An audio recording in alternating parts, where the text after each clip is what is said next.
Very good, बहुत अच्छा।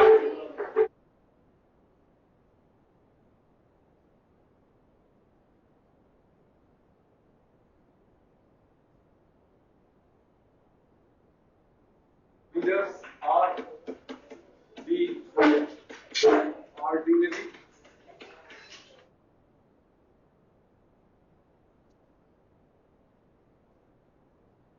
people with extraordinary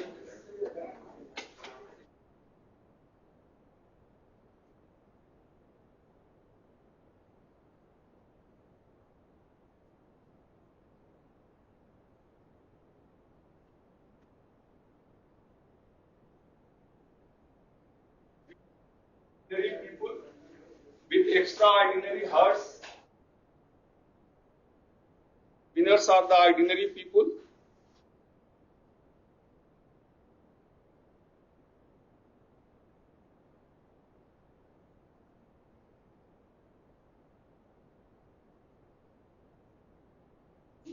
आइए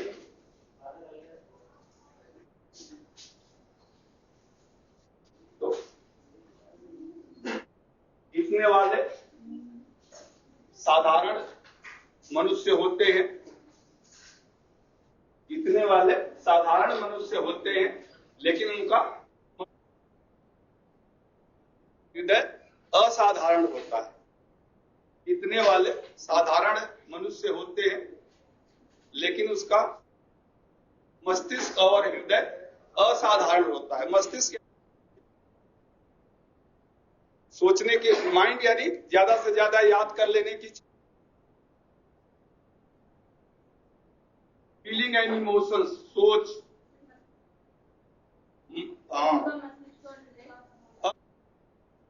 उनका मस्तिष्क और हृदय असाधारण होता है। जीतने नमस्कार, जीतने वाले साधारण व्यक्ति होते हैं, लेकिन उनका मस्तिष्क और हृदय असाधारण होता है। यानी जो भी वो पढ़ते हैं उनको याद, उनकी सोच होती है, कल्पना होती है, जो इमोशंस एंड फीलिंग्स है वो असाधारण, भी वो सफल होते हैं। उसमें शिव खेरा के बुक में लिखा है कि winners do not do the different thing but do the thing differently. पहले पे देखें यू कैन विन का जो ऊपर ही एक कैप्शन लिखा हुआ है कि winners do not do the different thing, they do but they do everything differently. यानी जीतने वाला कोई अलग कार्य नहीं करता है, लेकिन प्रत्येक कार्य अलग तरीके से करता है, प्रत्येक कार्य अलग तरीके से करता है।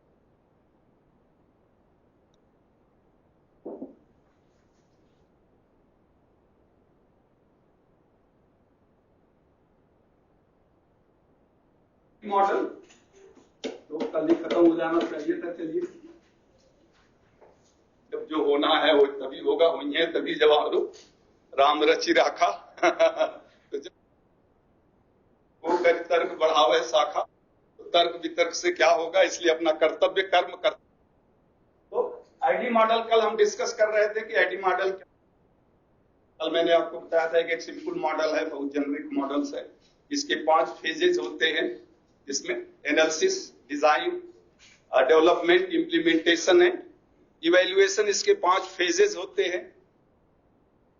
एक सिंपल एक तरीका ये प्रस्तुत करता है, सिलेबस को डिजाइन कर सके, उसको टेस्ट कर सके, इंप्लीमेंट कर सके, और फीडबैक के आधार पर जहां पर जो सुधार की जरूरत है वो। तो एक सतत प्रक्रिया है, ऐसा नहीं कि एक बार डिजाइन चलता रहेगा, नहीं। एक कंटिन्यूअस, जो उसमें देखें लिखा है, एक कंटिन्यूअस फीडबैक ये लेते हैं, कंटिन्यूअस क्रिटिक्स यानी कंटिन्यूअस रिमार्क्स लोगों से लेते हैं, और उसके आधार पर भी जहां रेक्टिफाई करते हैं। हर जगह है, यहाँ भी जो कोर्सेज होते हैं डीजीटी में भी बनते हैं, हर 4 साल के बाद उसको रिवाइज करने का एक प्रारूप है कि 4 साल के बाद कुछ न कुछ उसमें नया ऐड करेंगे, जो पुराना है उसको निकाल देंगे। यानी एक तरह से उसका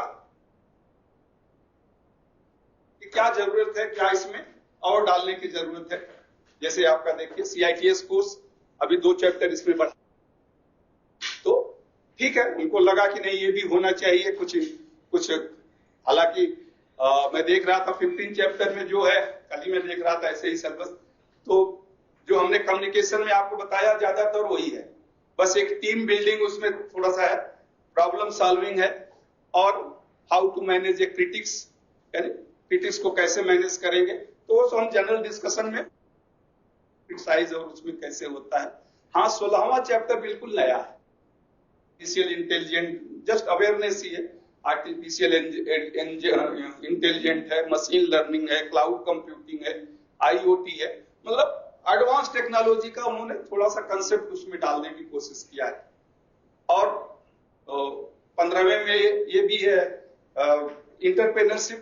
तो इंटरप्रेन्योरशिप में तो मैंने काफी आपको बताया था, इंटरप्रेन्योरशिप और सेल्फ एम्प्लॉयमेंट में क्या डिफरेंस है, ये उसमें नया एक मुझे लगा कि ये हमने डिस्कस नहीं किया था। खैर चलिए, कोई ज्यादा डिफरेंस नहीं है, रिलेटेड है, बट फिर भी थोड़ा डिफरेंस तो होता ही है।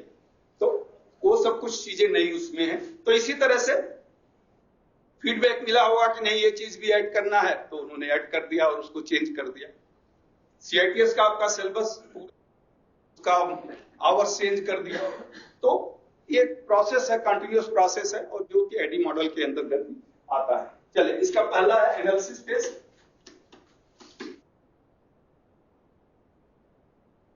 In this phase, the instructional process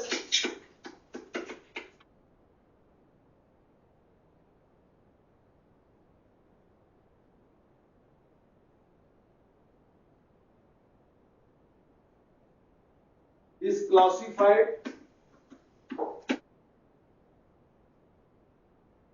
the learning objective,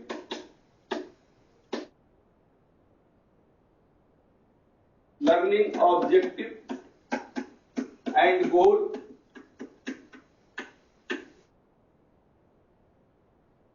is established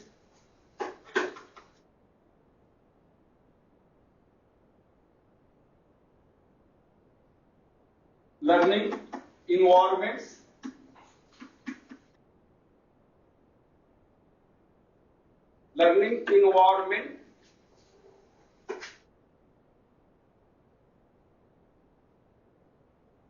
learner existing knowledge,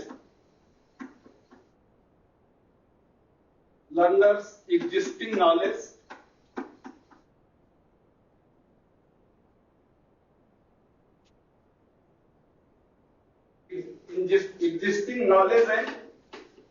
existing knowledge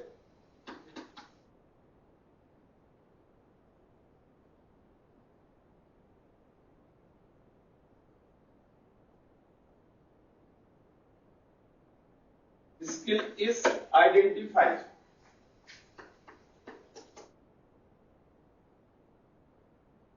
phase का मेन काम ये होता है, in this phase the instructional process is classified. चौथे यूनिट में आपने डिजाइनिंग द इंस्ट्रक्शन से पहले मैंने ब्लूम्स टैक्सोनॉमी आपको बताया था, हाउ टू क्लासिफाई।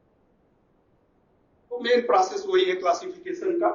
तो classified, learning objective and goal is established, learning environment and learners existing EXISTING knowledge and as well as skill is identified। तो इसमें तीन मुख्य काम होता है कि पूरी प्रक्रिया को क्लासिफाइड किया जाता है, यानी उसका वर्ग, छोटा गोल और बड़ा गोल, यानी एक एक स्टेप को ऑब्जेक्टिव कहते हैं, और सभी स्टेप्स को मिला दें तो वो गोल बन जाता है। तो दोनों को आइडेंटिफाई करते हैं कि फिर प्रेजेंट लेवल उसको आइडेंटिफाई करके फिर आगे की प्रक्रिया शुरू करते हैं। इसको आप हिंदी में लिख लें। इस चरण में अनुदेशनात्मक प्रक्रिया का वर्गीकरण किया जाता है।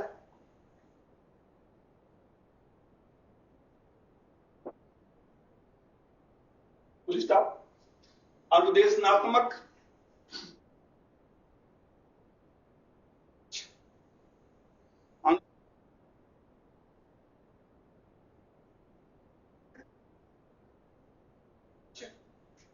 छोटा और बड़ा स्थापित किया जाता है तथा सीखने के परिवेश वह विद्यार्थियों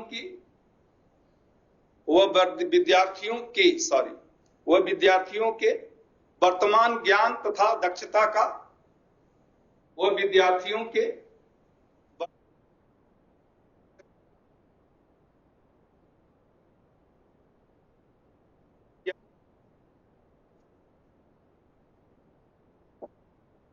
पहचाना जाता है। तो 3 का में है उसी में आप आगे लिख रहे हैं, following questions need to be answered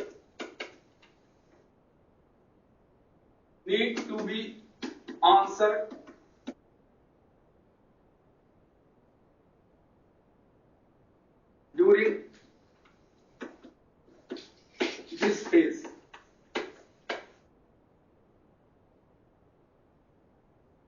The following questions need to be answered. During this phase. यानी इस चरण में निम्न प्रश्नों के उत्तर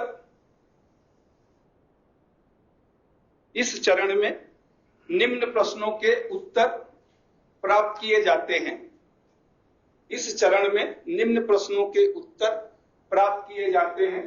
पहला, what is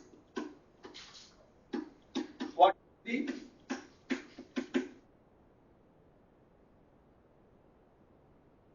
level is? What is the learning level and standards of trainees? English लिख ले, फिर मैं हिंदी को बताता हूं। दूसरा,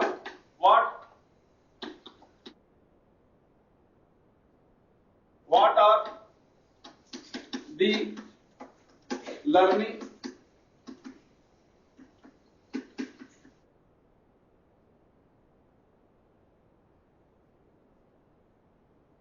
exist? What are the learning problems exist? What are the method of instruction?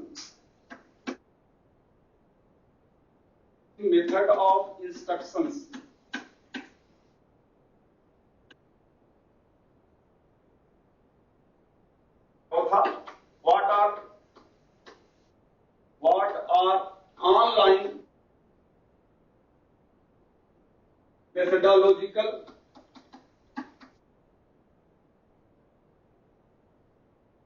consideration?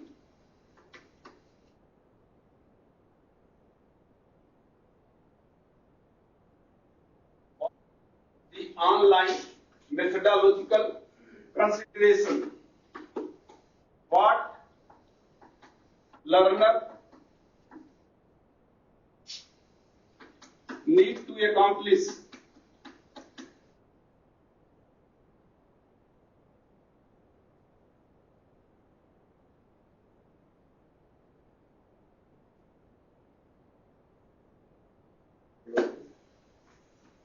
What are learner need to accomplish?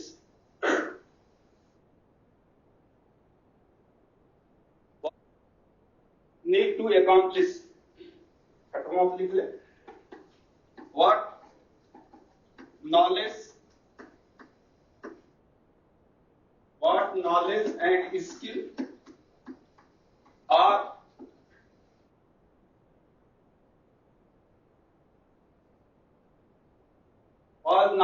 and skill are expected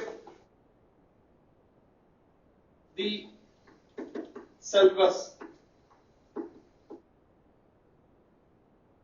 or knowledge and skill expected। इसकी हिंदी आप लिख लें।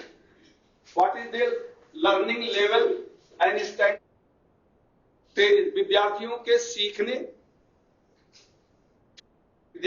के सीखने स्तर व मानक क्या है? विद्यार्थियों के सीखने का स्तर और मानक क्या है, कितना जल्दी सीख जाते हैं या 2 बार रिवाइज करना पड़ेगा, क्या होगी। मानक का मतलब कॉम्प्लेक्सिटी। विद्यार्थियों के सीखने का स्तर और मानक क्या है, सीखने में क्या क्या समस्याएं आ सकती हैं, सीखने में क्या क्या समस्याएं आ सकती है।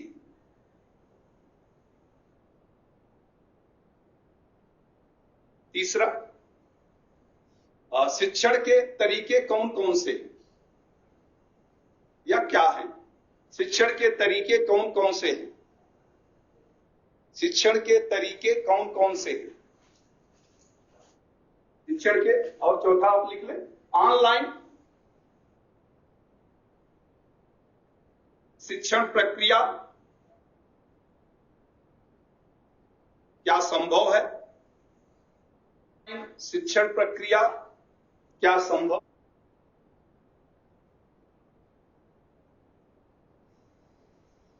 अगला पॉइंट आप लिख लें,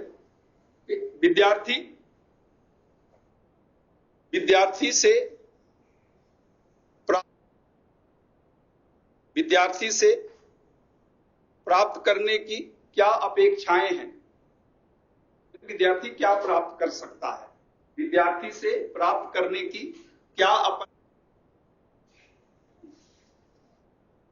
इस पाठ्यक्रम से अगला क्या ज्ञान और दक्षता प्राप्त होगी, इस पाठ्यक्रम से क्या ज्ञान और दक्षता प्राप्त होगी।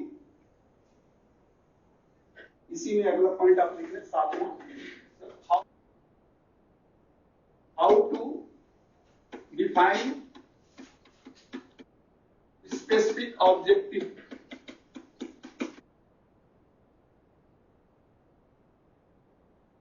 स्पेसिफिक ऑब्जेक्टिव और how to check change in behaviour,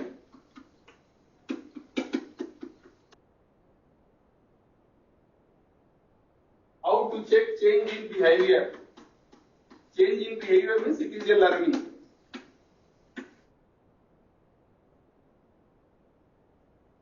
What is the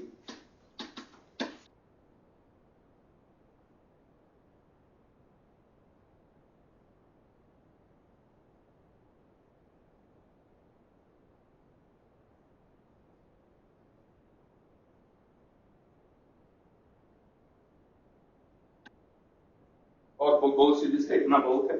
तो how to define specific objective, यानी विशिष्ट उद्देश्य का निर्धारण कैसे किया जाता है, विशिष्ट उद्देश्य का निर्धारण किया जाता है।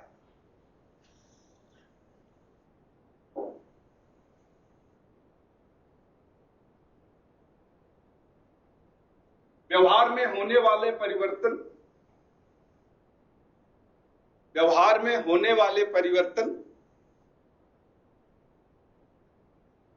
क्योंकि व्यवहार में होने वाला परिवर्तन ही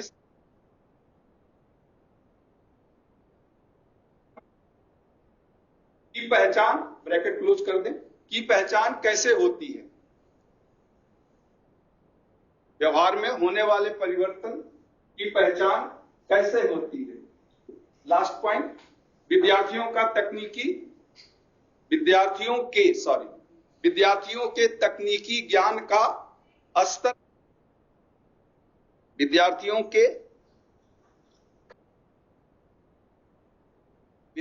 के तकनीकी ज्ञान का स्तर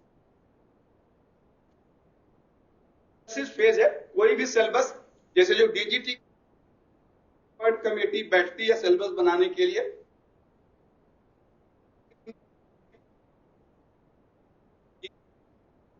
उनका एंट्री क्वालिफिकेशन यानी एजुकेशनल क्वालिफिकेशन क्या होगी, 10th पास होंगे, 8th पास होंगे, 12th होंगे, इंजीनियरिंग होंगे, ग्रेजुएट होंगे, डिप्लोमा, तो क्या उनका एंट्री क्वालिफिकेशन है कितना हमारे पास समय है, क्या क्या ज्ञान और दक्षता हम उनको दे सकते हैं, क्या हो गया। तो ये सब पहले ही आपको मैंने एनएसटीएफ में भी बताया था कि एक पहले से परफॉर्मेंस क्राइटेरिया पहले से डिफाइंड कर लिया जाता है, जिसे हम कहते हैं, कुछ याद है एनएसटीएफ में से क्या कहते या डिफाइन करते थे, सब भूल रहा है, लेवल डिस्क्रिप्टर कहते हैं उसको। तो ये एक तरह से ये लेवल डिस्क्रिप्टर है किसी भी कोर्स का। अब जैसे जैसे आप ये आईटीआई के लिए बनाते हैं सीआईटीएस का सिलेबस, उसी तरह से जो एआईसीटी में डिप्लोमा इंजीनियरिंग का बनता है या पीएचडी, हर लेवल का सिलेबस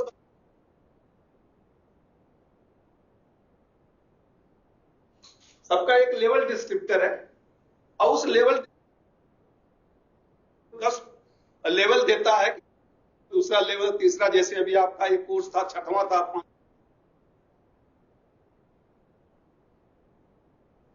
तो उस लेवल डिस्क्रिप्टर्स में ये सब जितने भी हैं पॉइंट्स इंक्लूड होते हैं। मैंने 5 मेन पॉइंट उसमें आपको बताया था, आप देखें तो 5 मेन पॉइंट्स, और 5 मेन पॉइंट्स के 5 ऑब्जेक्टिव्स भी हमने बताए हैं, उधर हम नहीं जाएंगे, आप उसको आप देख लें।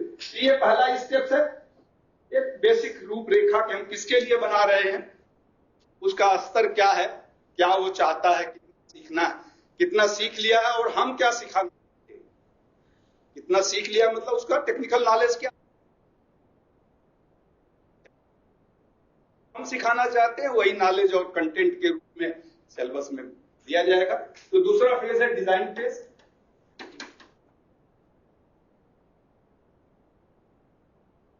Design phase, this phase deals with, this phase DEAL है, deals with media selection,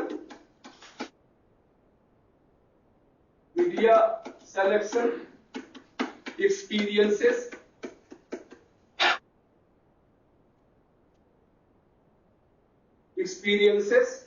assessment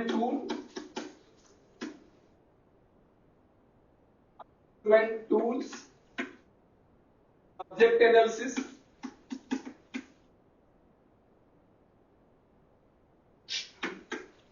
content,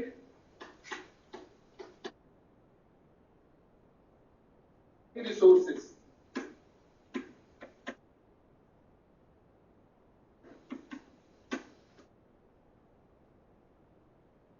इतनी चीजें इसमें कंसीडर की जाती हैं इस फेज में, ये सब चीजें कंसीडर हो जाएंगे।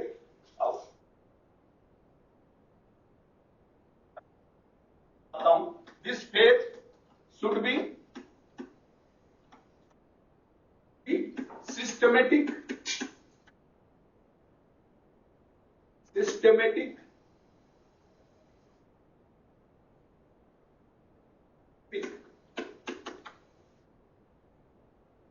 वो विशेषता इसकी है कि ये सिस्टमेटिक और स्पेसिफिक होना चाहिए। Systematic means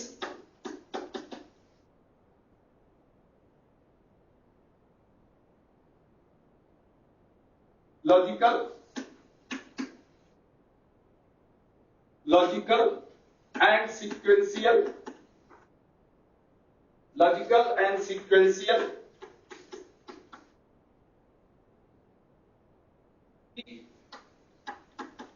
planned, logical and sequential, pre-planned strategy,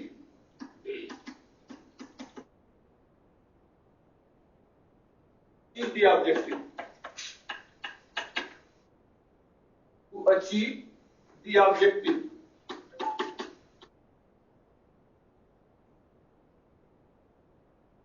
specific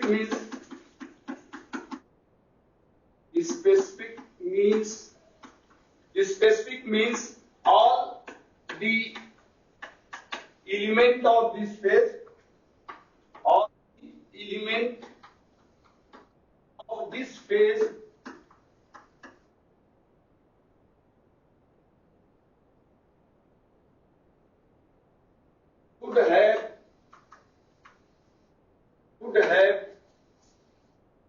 element of this phase should have a specific design plan.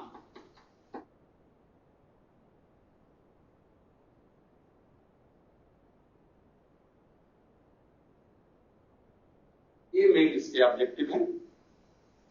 Design phase, this phase deals with the media selection, experiences, assessment tools, subject analysis, content and learning resources. ये तो इसका एक है. और this phase should be systematic and specific. यहाँ पर है systematic and specific. ये यहाँ पर कंप्लीट होगा. Systematic and specific. Systematic means logical and sequential, pre-planned strategy to achieve the objective. Specific means all the elements yes कर दे. All the elements of this phase should have a specific design plan. तो ये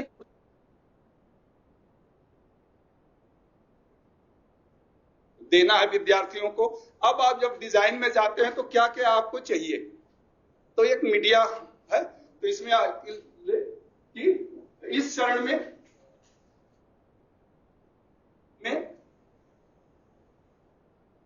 माध्यम का यानी English, Hindi या फिर और printing media और क्या रिसोर्सेज होंगे.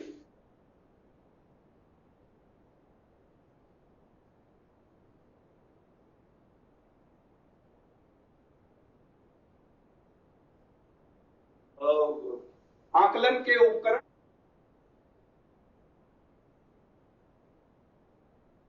विषय का आकलन, विषय का आकलन, विषय वस्तु, विषय का आकलन, विषय वस्तु और सीखने के संसाधन, सीखने के संसाधन सम्मिलित होते हैं और सीखने के संसाधन सम्मिलित होते हैं.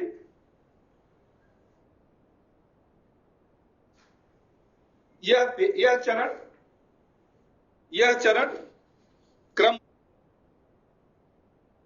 चरण क्रमबद्ध और विशिष्ट होना चाहिए.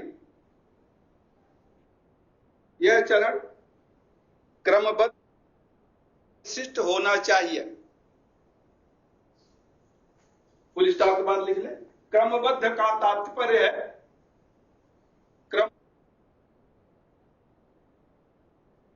की तर्कसंगत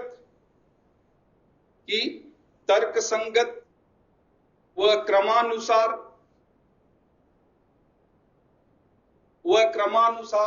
पूर्व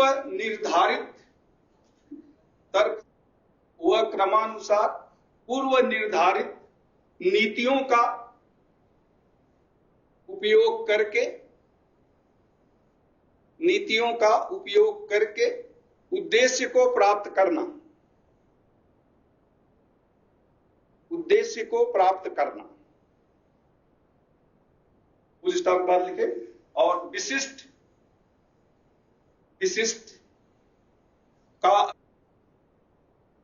विशिष्ट का अर्थ है कि इस चरण के सभी तत्व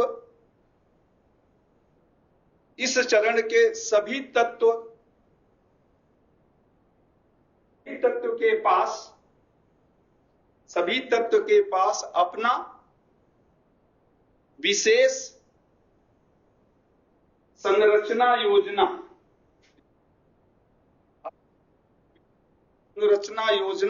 अवश्य हो. विशेष संरचना योजना अवश्य हो. तो डिजाइन फेज में जो डिजाइन के लिए आवश्यक है, इसमें इलेक्ट्रॉनिक मीडिया और जितने भी डिजाइन से कंडक्टेड है प्लस कंटेंट तो रहेगा ही, और सिस्टमेटिक कैसे उसको अरेंज करेंगे, ये सब इसमें होता है. इसमें आप आगे लिख लेंगे also include, it also includes, इसके अंतर्गत निम्न भी आता है. इसके अंतर्गत निम्न भी आता है. इट ऑल्सो इंक्लूड्स, तो उसमें पहला आप लिख लें documentation, documentation strategy for technical design.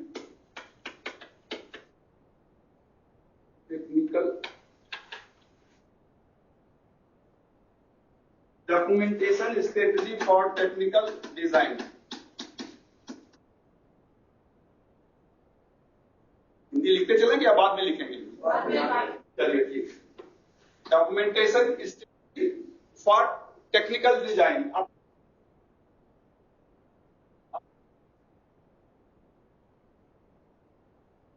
Strategy according to strategy according to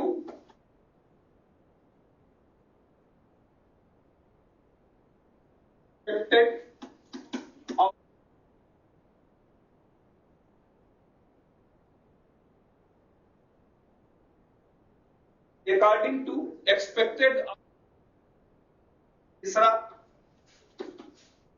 design users in media user interface and user experiences.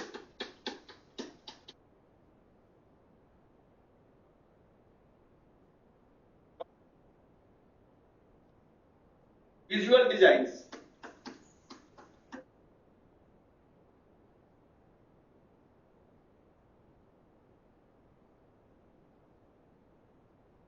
Visual designs यानी कुछ चित्र उत्र भी अगर बनाना है तो जैसा जहां संभव हो तो apply visual designs. Consider availability of resources,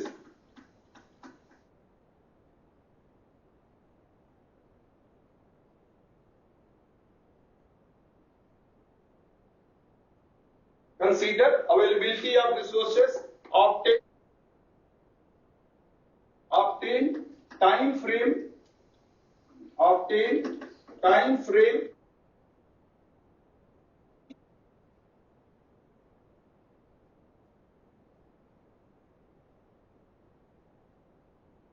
activities, obtain time frame for each activities, obtain time frame for each activity। चलिए इतना का पहले आप हिंदी लिख लो, 2-3 पॉइंट और इसमें है बस।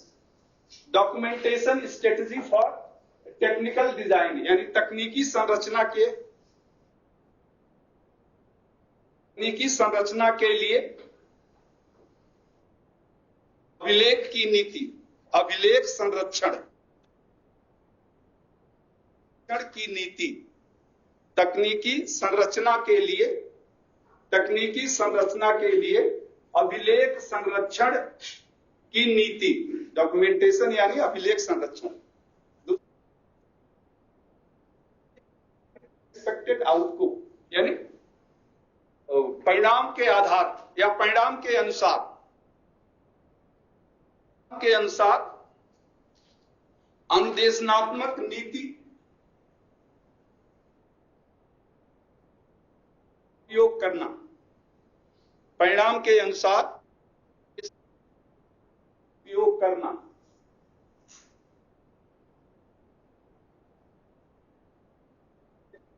इंटरफेस और यूजर एक्सपीरियंस, जैसे मल्टीमीडिया ये कंप्यूटर्स के टूल्स हैं, यूजर इंटरफेस और यूजर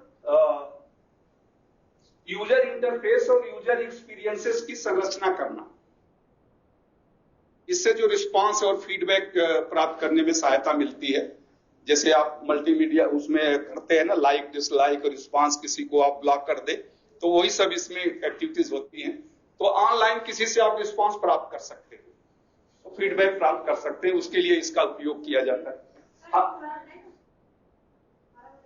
हाँ प्लीज लिख लीजिए, यूजर इंटरफेस और यूजर अनुभव या यूजर एक्सपीरियंस, हिंदी में वही लिख लें, यूजर इंटरफेस और user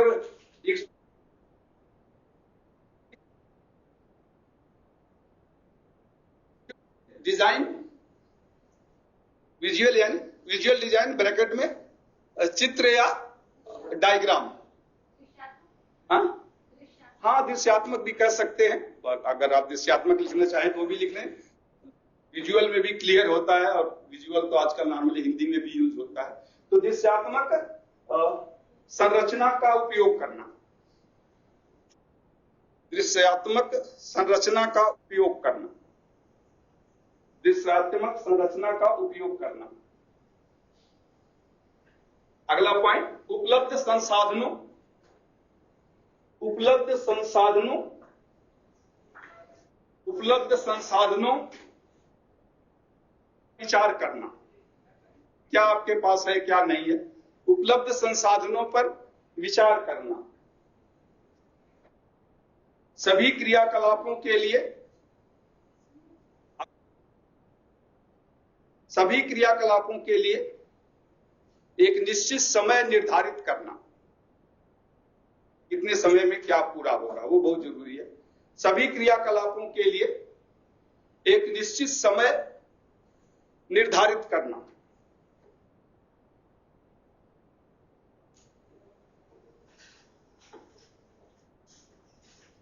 mental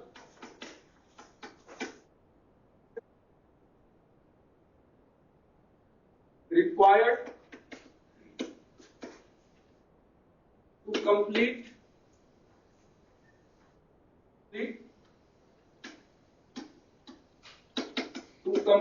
the content of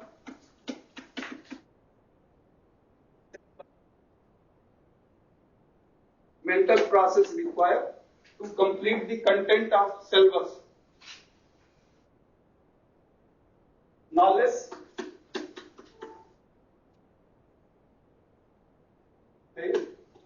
knowledge and skill gain, knowledge and skill gain at the completion of each unit. Completion each unit.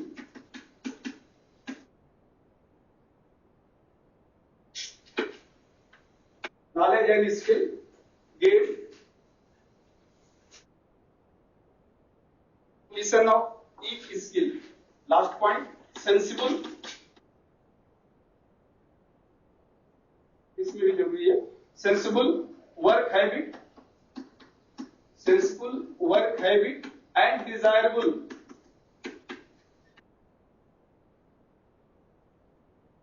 attitude to be developed.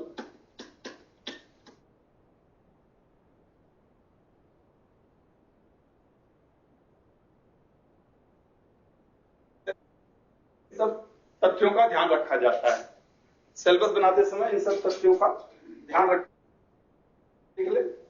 Mental process required to complete the content of the syllabus, यानी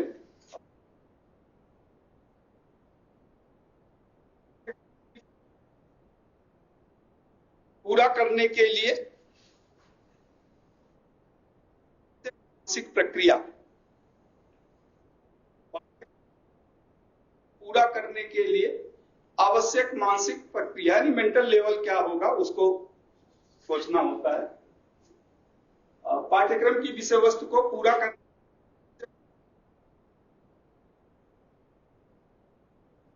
प्रत्येक unit के समापन पर, unit या भाग, उपभाग कह सकते हैं, के समापन पर, प्रत्येक उपभाग के समापन पर प्राप्त होने वाला ज्ञान और दक्षता,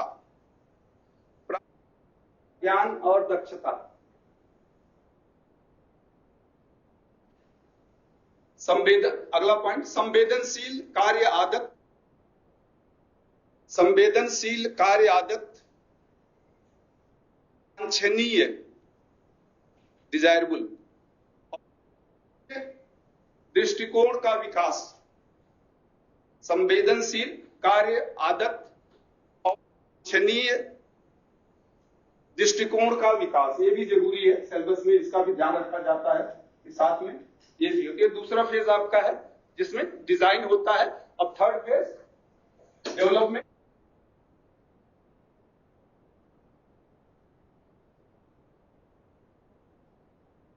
development. So this phase starts. This phase starts when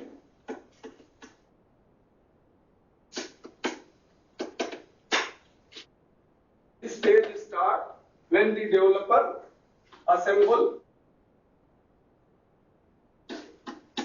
all contents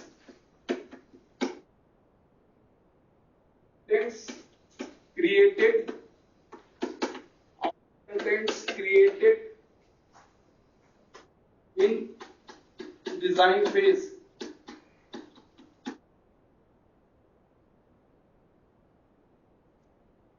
The programmer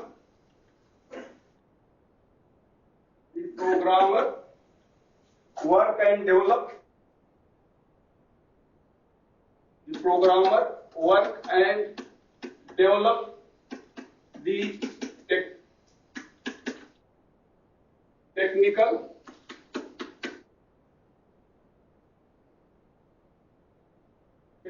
tester to perform debugging procedure.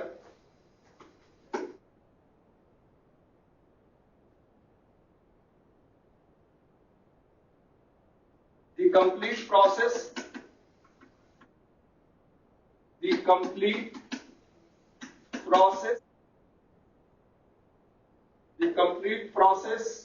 is revised, reviewed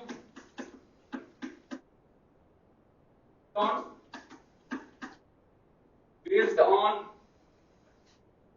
feedback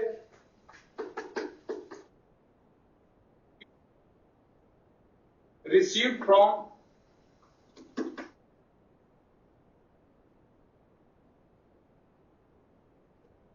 based on feedback received from different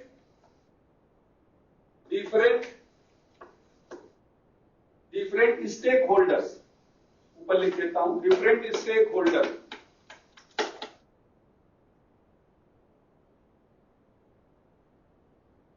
इस फेज में ये काम होता है. This phase start when developer assemble all created in design phase. The programmer works and develops the technical tester to perform debugging operation. The complete process is revised and reviewed. ED यहाँ कर दे. Revised and reviewed based on the feedback received from different stakeholders. इसकी आप हिंदी लिख लें कि इस चरण में वह सभी विषय वस्तु संरचना के चरण में जो संरचना के चरण में गई हैं उनको एकीकृत किया जाता है, असेंबल किया जाता है, उनको एकीकृत किया जाता है.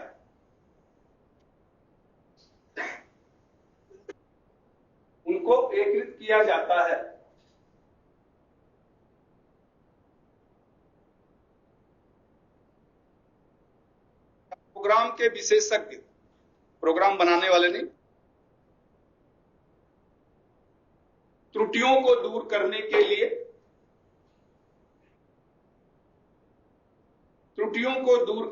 लिए विशेष प्रकार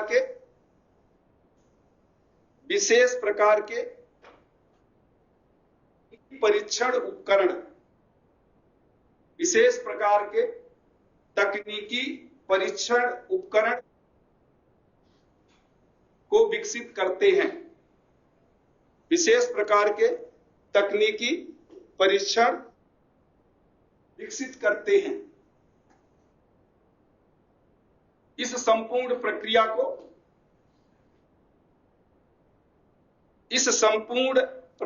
को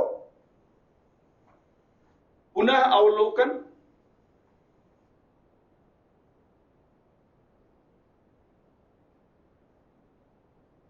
प्रतिपुष्टि के आधार पर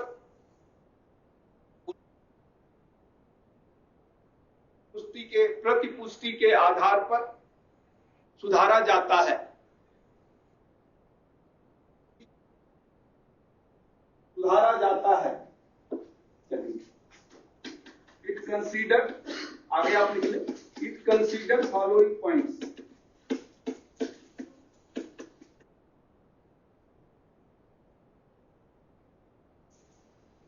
यह निम्न बिंदुओं पर भी ध्यान देता है। यह निम्न बिंदुओं पर भी ध्यान देता है। It consider the following points. यह निम्न बिंदुओं पर भी ध्यान देता है। पहला, is the time frame,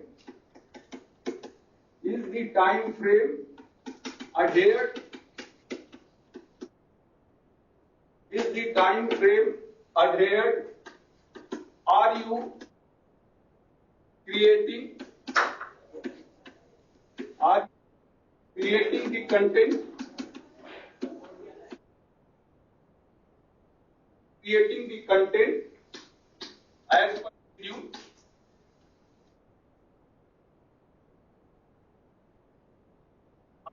creating the content as per schedule. Do you see effective teamwork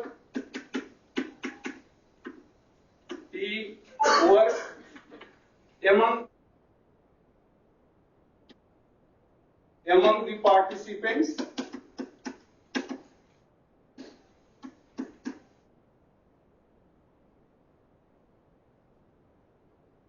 Do you see effective teamwork? Do you see effective teamwork among the participants?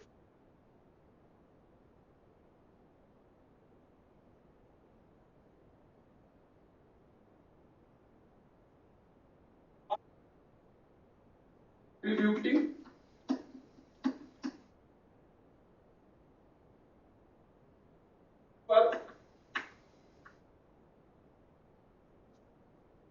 is as per his ability and capability.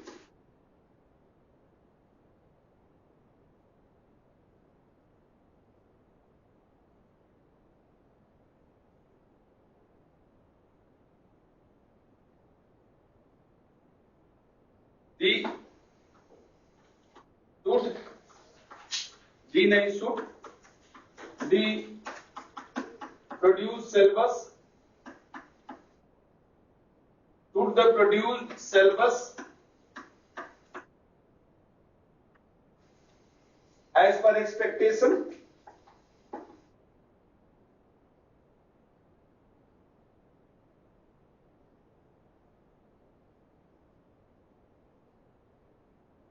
Should the produced syllabus as per expectation?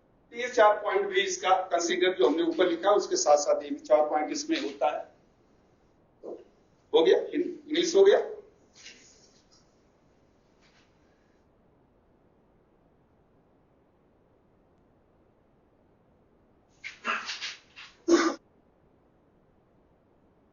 Hindi आप लिख लें। क्या समयबद्ध है?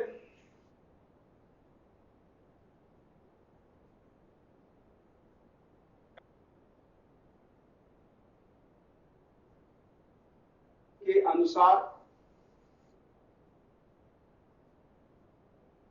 पाठ्यक्रम की संरचना संभव हो पाई है या नहीं?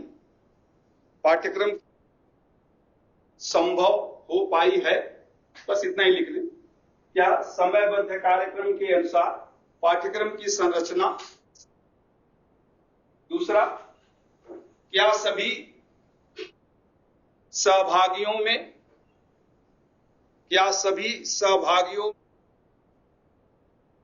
एक साथ कार्य करने की भावना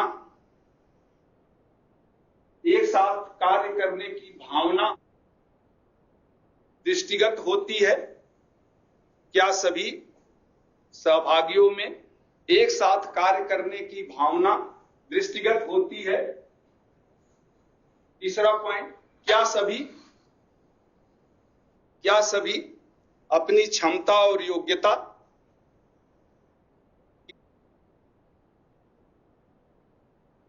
भी अपनी क्षमता और योग्यता के अनुसार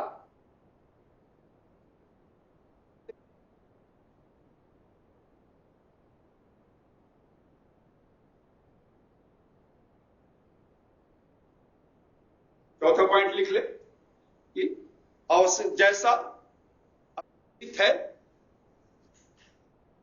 जैसा अपेक्षित है वैसा पाठ्यक्रम विकसित हुआ या नहीं। जैसा अपेक्षित है वैसा पाठ्यक्रम विकसित हुआ या नहीं। चलिए, ये तो इसके बाद implementation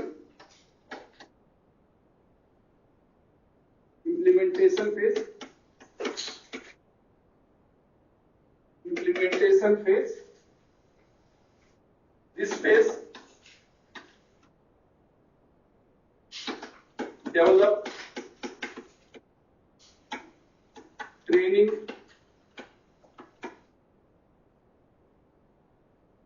facilitators and learner.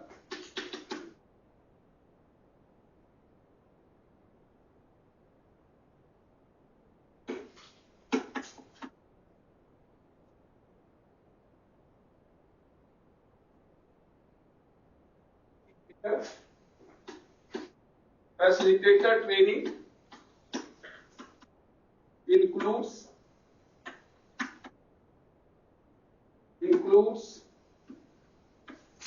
course to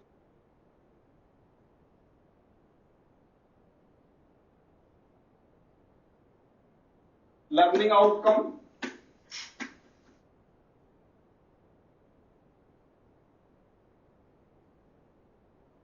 method of delivery,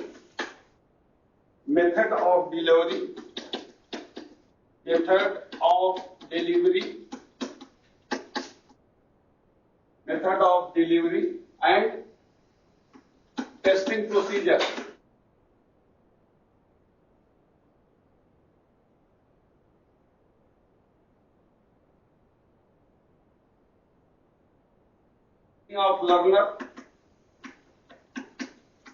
Training of learner provides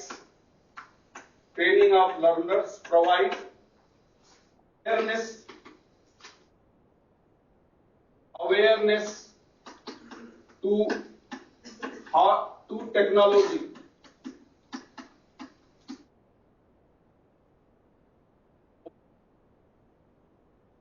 hardware and software.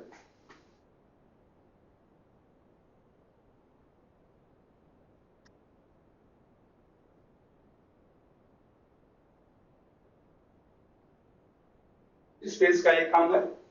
This phase develop training for facilitators and learners. The facilitator training includes course curriculum, learning outcome, a method of delivery, and testing procedure. The training of learners provide awareness both hardware and software. थोड़ा इसको bracket में कर दे, both hardware and software.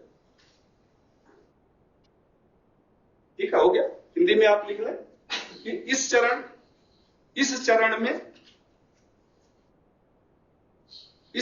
में सहायता करने वालों तथा सीखने वालों के लिए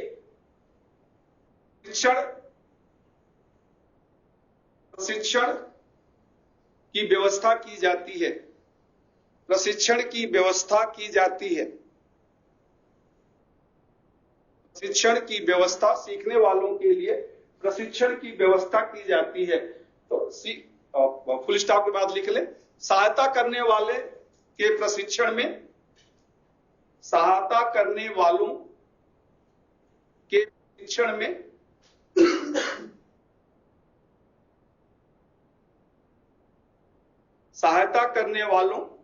के प्रशिक्षण में प्रशिक्षण की रूपरेखा, सीखने का परिणाम, सीखने का परिणाम, क्रियान्वयन का तरीका, सीखने का परिणाम, क्रियान्वयन का तरीका, परीक्षण और परीक्षण की प्रक्रिया सम्मिलित होती है, और परीक्षण की प्रक्रिया सम्मिलित होती है। फुल स्टॉप के बाद सीखने वालों को प्रशिक्षण में हार्डवेयर और सॉफ्टवेयर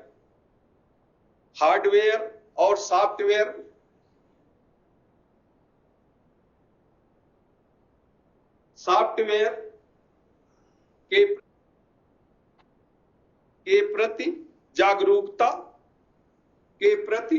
जागरूकता प्रदान की जाती है। हार्डवेयर और सॉफ्टवेयर के प्रति की जाती है। It covers the following facts also.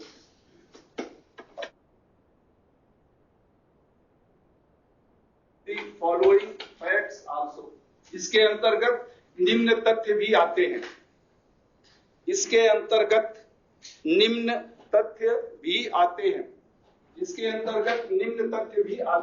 तो पहला, feedback receive from teacher.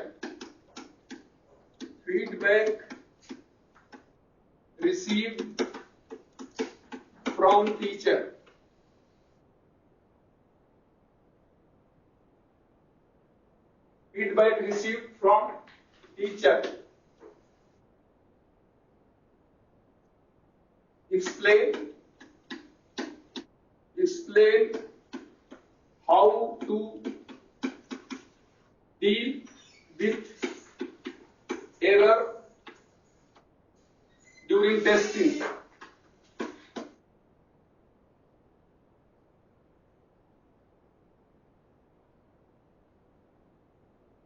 What is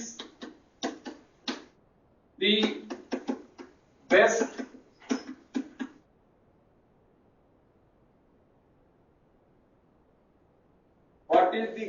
preferred method of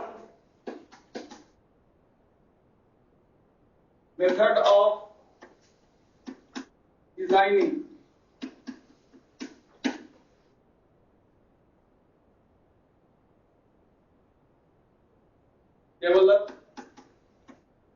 Have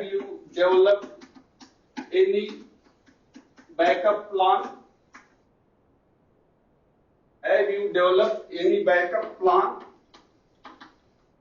In event of initial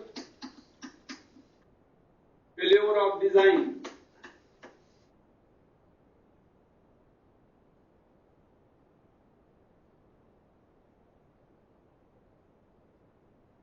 ये 4 पॉइंट इसमें और इंक्लूड होते हैं। Feedback received from teachers, explain how to deal with error during the testing, what is the best preferred method of designing, have you developed any backup plan in events of initial failure of design? ये जरूरी है कि एक backup होना चाहिए, यानी ए और B plan वो बहुत जरूरी है।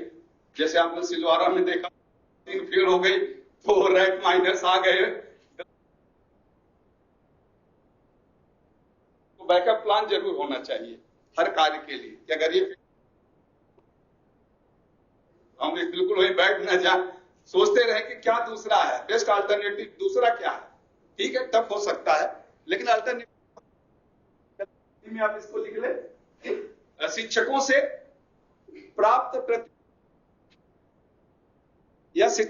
प्रतिपुष्टि प्राप्त करना। शिक्षकों से प्रतिपुष्टि प्राप्त करना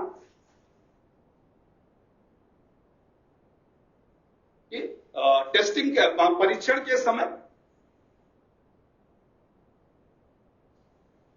आने वाली त्रुटियों को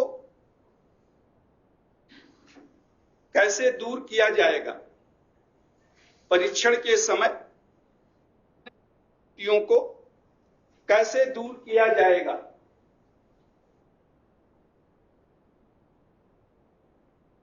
तीसरा पॉइंट आप लिख लें, पाठ्यक्रम बना सबसे उपयुक्त तरीका क्या है?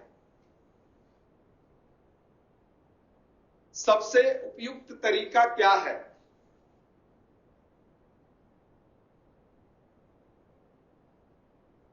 सबसे उपयुक्त तरीका क्या? चौथा लिख लें, यदि क्रियान्वयन के समय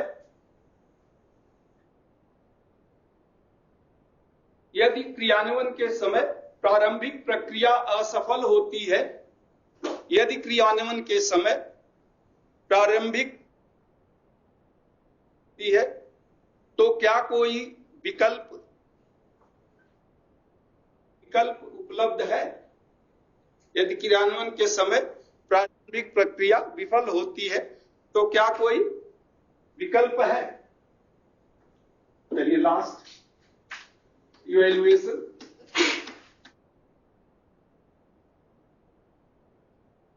It consists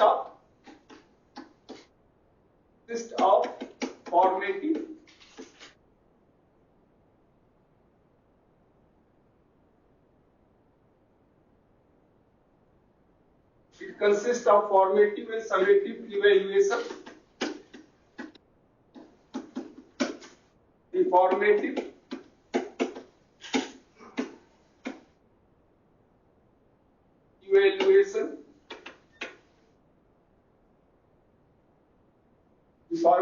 evaluation exists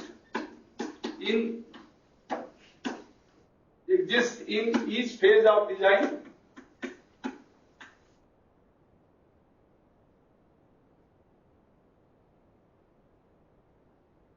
Formative evaluation exists in each phase of design. The summative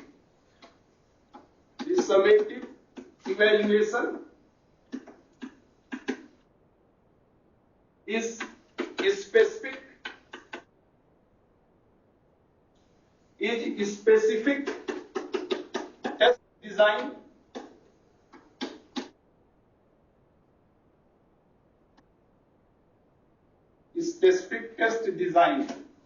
specific test design for particular phase of problem.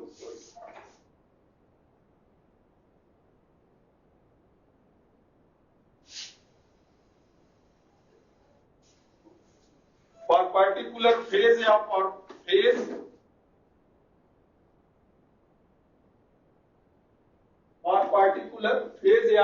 problem, depending on based on the feedback of user.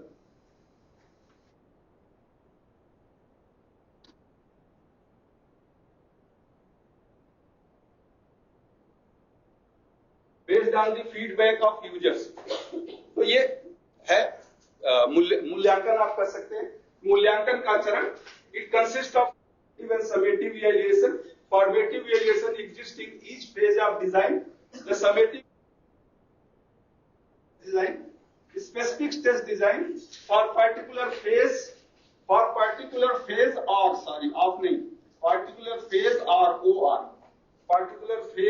problem based on the feedback of the users. इसकी आप हिंदी लिख लें।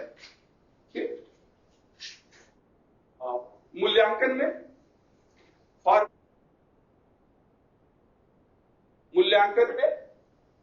Formative और summative दोनों तरह का मूल्यांकन सम्मिलित, फॉर्मेटिव और समेटिव दोनों तरह का मूल्यांकन सम्मिलित होता है। मूल्यांकन में फॉर्मेटिव और समेटिव दोनों तरह का मूल्यांकन सम्मिलित होता है।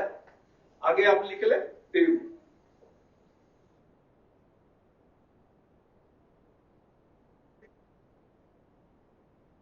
एक चरण के साथ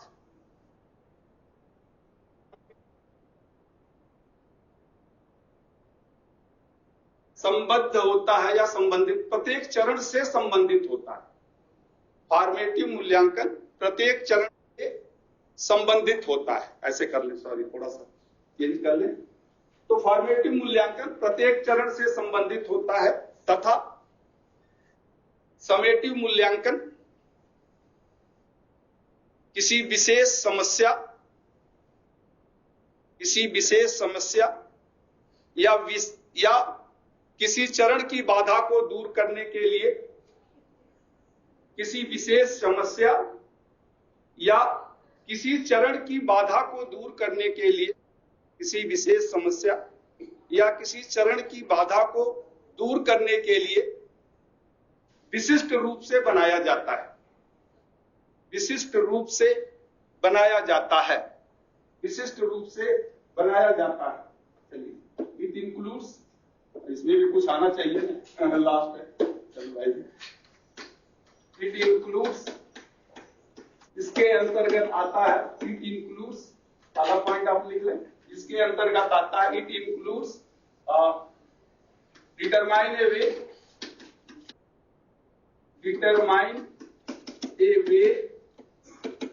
to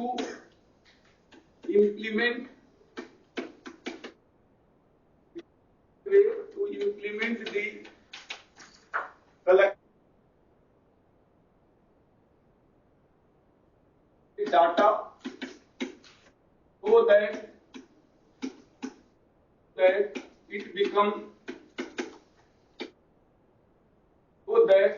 it become functional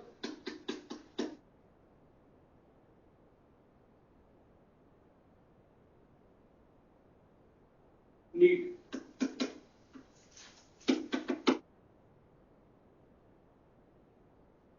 So that it become functional at the time of need. दूसरा आप लिख लें, determine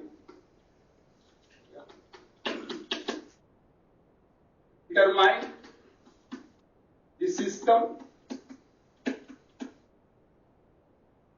analyze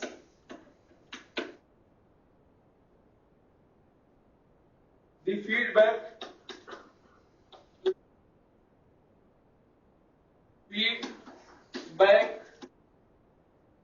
participants,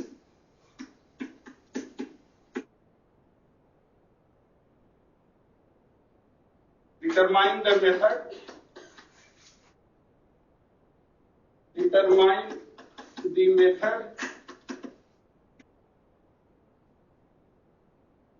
which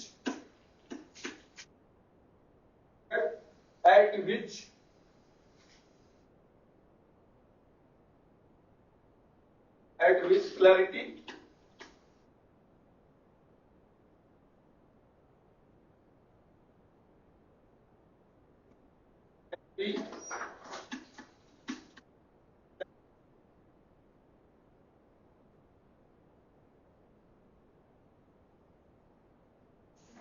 determine the method, चौथा determine the method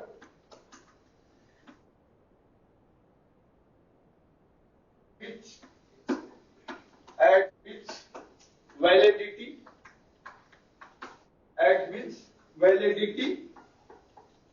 and reliability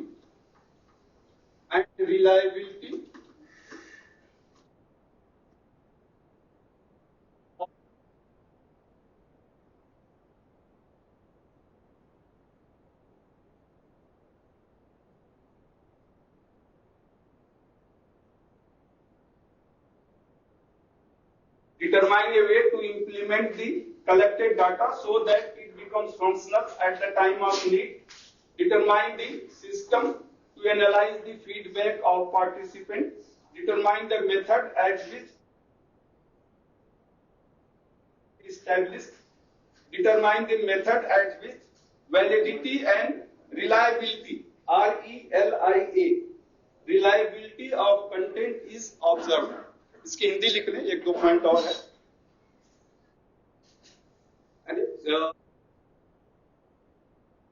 किए गए आंकड़ों को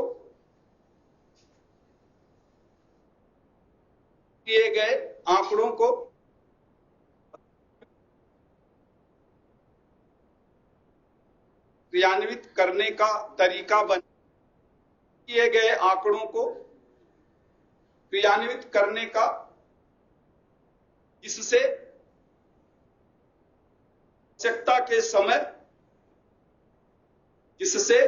आवश्यकता के समय यह उचित प्रकार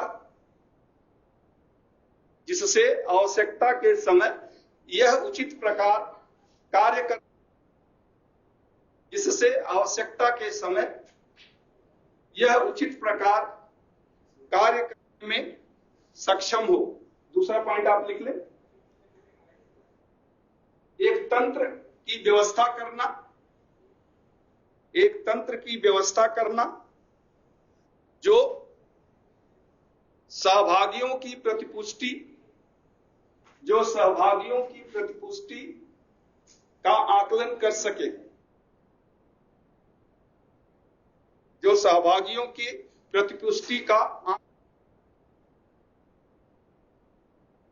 तीसरा पॉइंट आप लिख लें,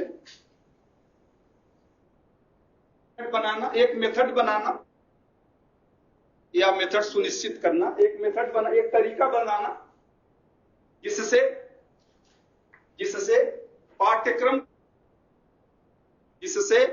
पाठ्यक्रम की स्पष्टता सुनिश्चित हो सके।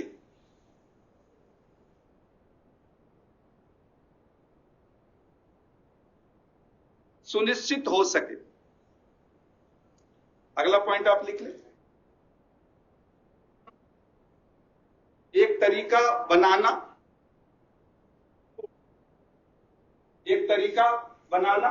जिससे विषय वस्तु की प्रामाणिकता और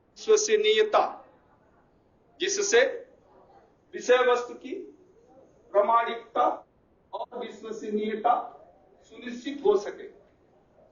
और अगला determine a method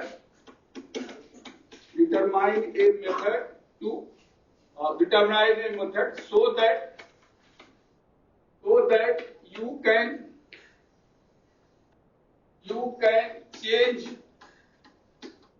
can change some part of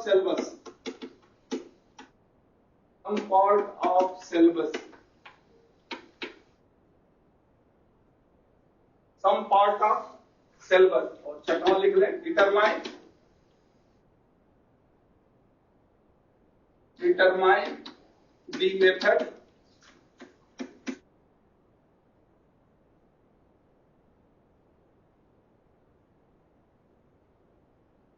so that you can analyze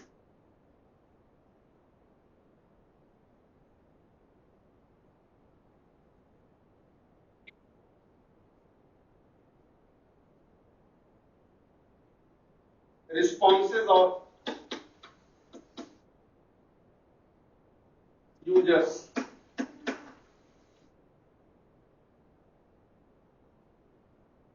so that you can analyze and grade the responses of users, or determine a method so that you can change some part of syllabus। इसमें पांचवा point आप लिख लें कि एक तरीके को बनाना या सुनिश्चित करना, डिटरमाइन है तो सुनिश्चित भी लिख सकते हैं, एक तरीकों को सुनिश्चित जिससे आवश्यकता के अनुसार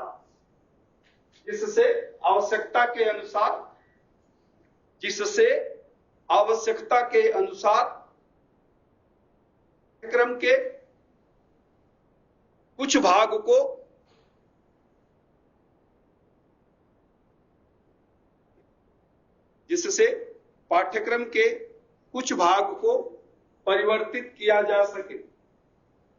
लास्ट पॉइंट, एक तरीका सुनिश्चित करना जिससे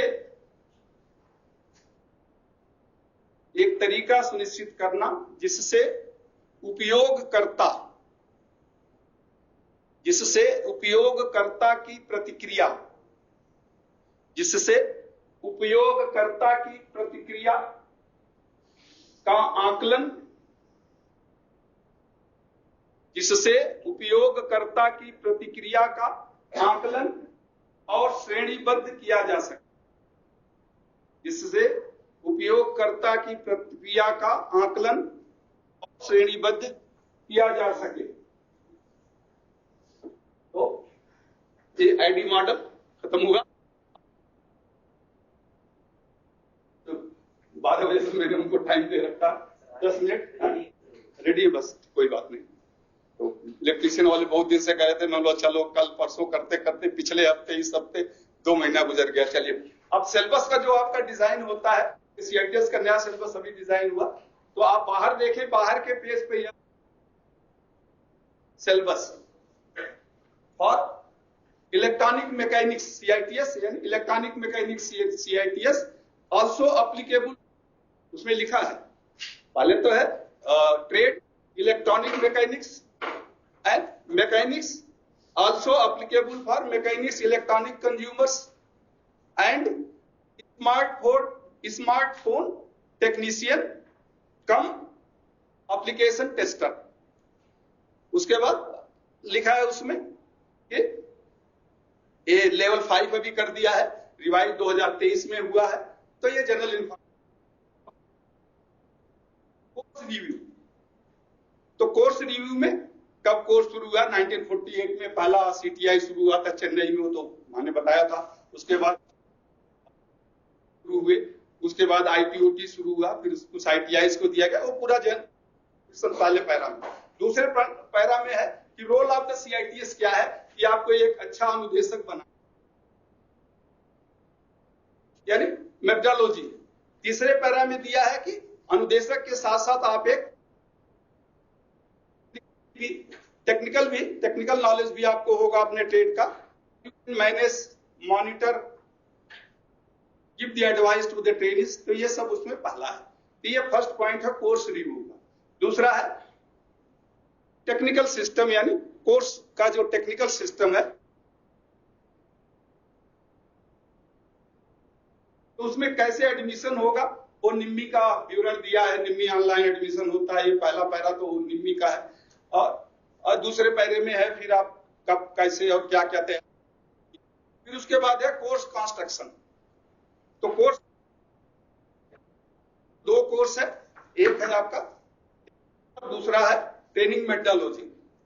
तो टेक्निकल थियरी और ट्रेड प्रैक्टिकल का 480 आवर का 270 आवर्स, और उसी तरह से टीएम में प्रैक्टिकल में 2 का 180 दिया है, और एडिशनल जोड़ दिया है 180 आवर फॉर दी ओजीटी, या कोई ऑप्शनल कोर्स करना चाहे के लिए 250 आवर्स। ठीक है। इसके बाद प्रोग्रेशन पाथ उसमें दिया है, जो मैं आपको बता रहा था कई बार प्रोग्रेशन दिया। तो प्रोग्रेशन पाथ तो पहला इंस्ट्रक्टर्स इन दी आईटीआई, दूसरा supervisor for electrical and electronic equipments in the industries, तीसरा है मेंटेनर्स, इलेक्ट्रॉनिक इक्विपमेंट्स मेंटेनर्स, उसमें जैसे आपका वॉशिंग मशीन, होम और स्मार्टफोन और जो डीटीएस केबल, तो उसके आप बन सकते हैं। उसके बाद असेसमेंट असेसमेंट कैसे होगा,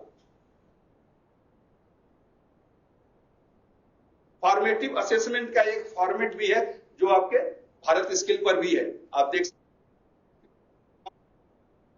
टीचर जो बनाता है उसका रिकॉर्ड भी रखेगा, और टीचर किन किन बिंदुओं पर आपको नंबर देगा, यानी 60% से 75% नंबर देने के लिए क्या गाइडलाइन है, 75 से 90% अगर नंबर देता है तो क्या गाइडलाइन है, 90% एंड एबव देता है तो क्या गाइडलाइन है, ये उसमें दिया हुआ है। 60% थियरी प्रैक्टिकल दोनों था, बट अब थियरी का 40 कर दिया है और प्रैक्टिकल का 60 है, और फॉर्मेटिव में 60% है पास क्राइटेरिया जो है। उसके बाद गाइडलाइन दिया है कि किस आधार पर आप ये समेटिव में मार्क्स देंगे, तो उसमें सब आपका है, लेसन प्लान है, डिमॉन्स्ट्रेशन लिख रहे हैं, नोटबुक्स, इसको भी चेक किया जाता है। जब यहाँ इंस्ट्रक्टर 3 महीने के लिए आते थे तो पूरा उनको बनाया जाता है। आपने कोई मॉडल बनाया है, आपने कोई प्रोजेक्ट बनाया, डायग्राम बनाया है, चार्ट बनाया, ट्रांसपेरेंसी का तो यूज होता नहीं,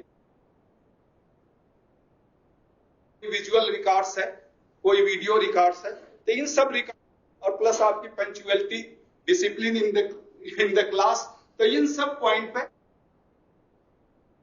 दिया जाता है। ये पूरा उसमें डिटेल्स आपका दिया हुआ है। तो ये इसके बाद है जनरल इंफॉर्मेशंस। तो जनरल इंफॉर्मेशंस में पहला ही लिखा है name of the trade, electronic mechanics. उसके बाद डीजीटी कोड, डीजीटी कोड है, उसमें लिखा है डीजीटी आर्ली 4006, ये डीजीटी का कोड है। इसके बाद एनसीओ कोड है, national classification of occupation, NCO, कभी कभी भी आता है नेशनल क्लासिफिकेशन ऑफ एनसीओ। जैसे इसका एनसीओ कोड है 1134.010, ऐसे करके ये 8 या 10 है। ये एनसीओ 2015, तो अलग अलग समय पे ये 10 या 11 एनसीओ कोड है। मैंने आपको नॉस बताया था, कुछ याद है? कुछ याद है? नेशनल ऑक्यूपेशनल स्टैंडर्ड्स क्या होता है वो तो नहीं पता होगा। नेशनल ऑक्यूपेशनल स्टैंडर्ड्स के एक तरीका है आइडेंटिफाई करने का, 3 डिजिट, यानी 3 डिजिट होगा, इसके बाद एन, इसके बाद 2, इसके बाद 2।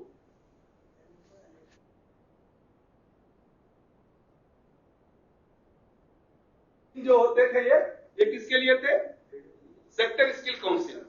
ये एन का मतलब था एनओएस, अगर यहाँ क्यू होगा तो ये क्वालिफिकेशन पैक हो जाएगा, ठीक है। इसके बाद 2 है कोड, नेशनल ऑक्यूपेशन कोड, और ये 2 जो है ऑक्यूपेशन। आप अपने ट्रेड में देखिए उसमें क्लियरली लिखा है, जैसे ईएलई इलेक्ट्रॉनिक ट्रेड क्या है, ये सेक्टर स्किल काउंसिल है, ईएलई 94 91, ईएलई 94 98।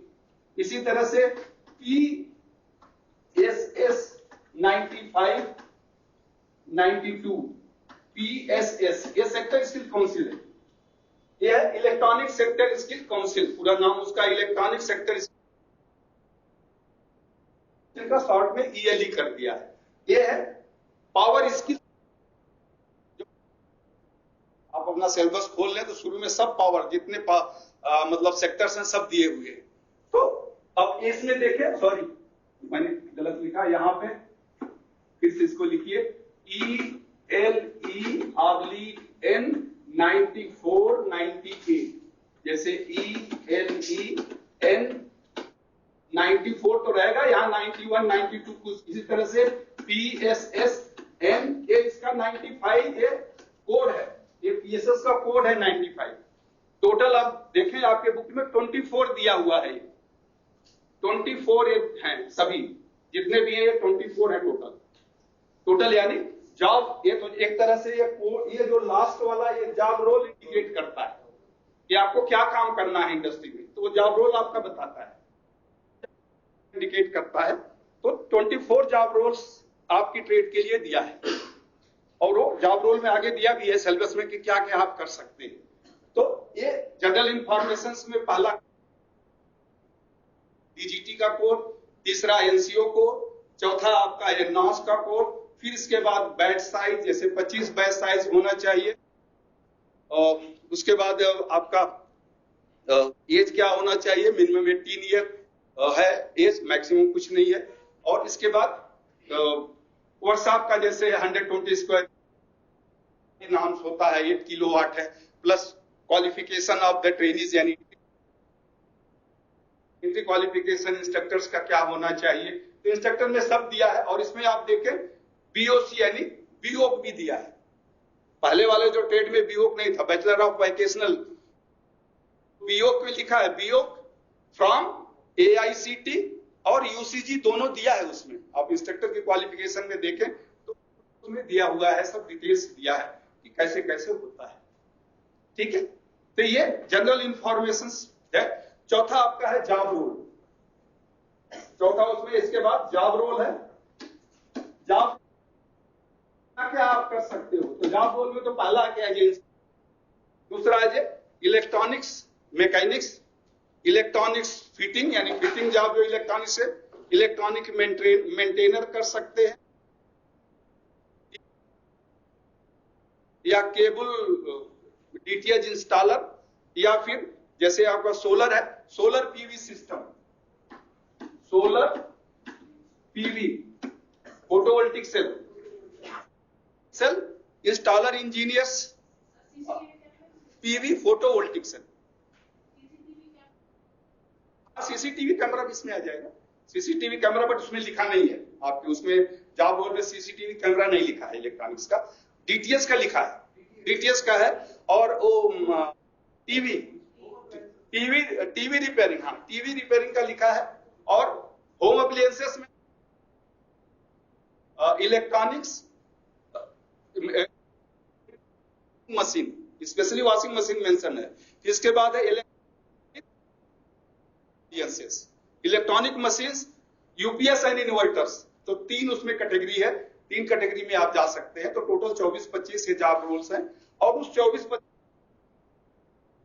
दिया है जॉब रोल में, जो मैंने अभी आपको बताया उसमें दिए हुए हैं 24 हैं टोटल। टोटल 24 जॉब रोल है आपके ट्रेड के, केवल इंस्ट्रक्टर्स में मत अटके रहिए, केवल इंस्ट्रक्टर्स ही हैं। तो आपका टोटल 24 जॉब रोल है, जो वहां जहां पे आप, ये आपका जॉब रोल हो गया।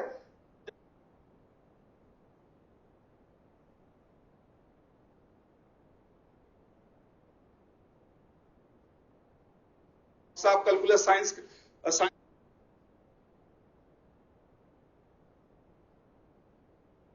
इंजीनियरिंग ड्राइंग का है, और 24 जो है वर्कशॉप का है। तो इस तरह से इंक्लूड कर दिया है, लास्ट के 2 वीक दे दिया है उसको।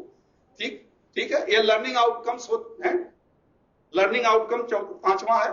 6वां आपका है जो सिलेबस को कैसे डिजाइन करेंगे, यानी लर्निंग, हर लर्निंग जो सिलेबस है, तो सिलेबस में देखिए 4 है। पहला है टाइम दिया है, दूसरा है लर्निंग आउटकम, तीसरा है ट्रेड प्रैक्टिकल, और चौथा है ट्रेड थ्योरी।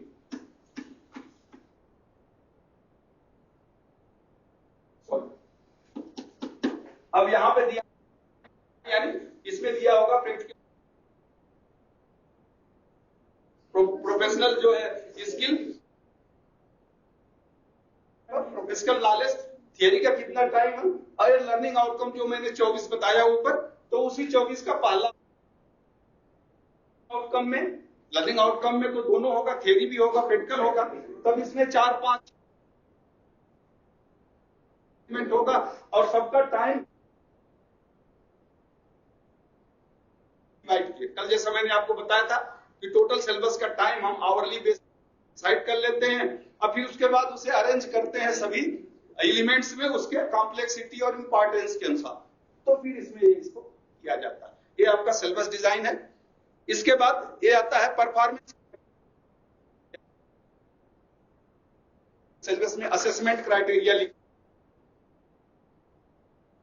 आउटकम, जैसे पहले लर्निंग आउटकम में आप देखें सिलेबस में लिखा है, पहले लर्निंग आउटकम में 5 असेसमेंट, दूसरे लर्निंग आउटकम में 12 है, तीसरे में 11 है, चौथे में शायद 9 या 8।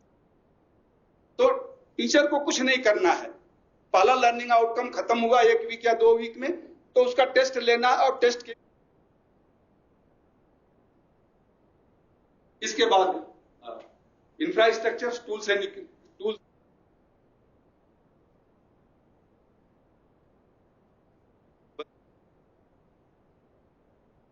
एक्सपर्ट्स इस कमेटी में कौन कौन